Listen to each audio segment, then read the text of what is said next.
They are never forgotten, that they are always uplifted and remembered.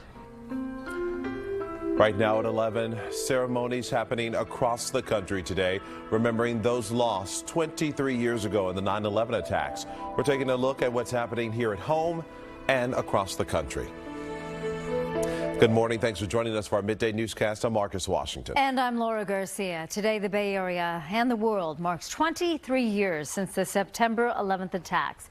Across the country, Americans honor the nearly 3,000 lives lost to terror on that tragic day. Today in the Bay's Conejero Saab live in San Francisco. This is where the city's fire department continues its annual tradition, remembering those fallen.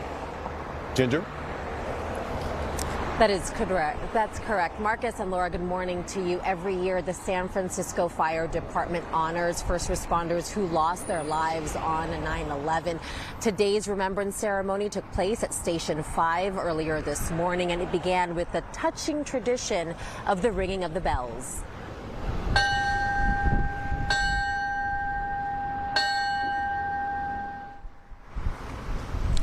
3 sets of 3 chimes each for the more than 340 New York firefighters who died on 9/11.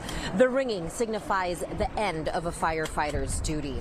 San Francisco Mayor London Breed, Fire Chief Sandy Tong, SFPD Chief Bill Scott, they were joined by elected officials and members of the city's fire department who read the names of firefighters, EMS providers, and police officers who died on 9/11.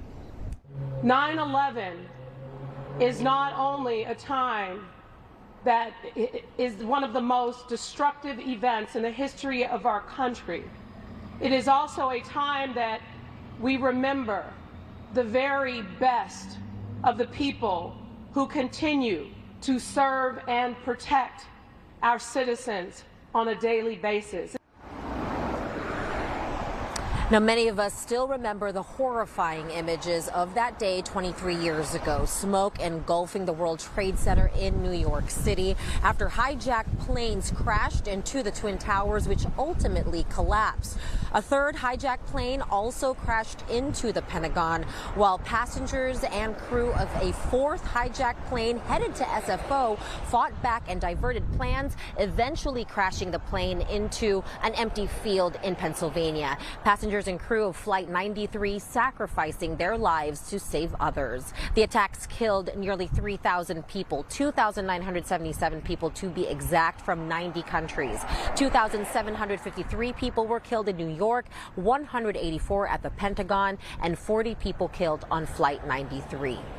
Now, there was a 9/11 anniversary observance that took place at the Pentagon, in addition to the annual one at the 9/11 Memorial in New York City. The names of the fallen read aloud in a solemn and beautiful tribute.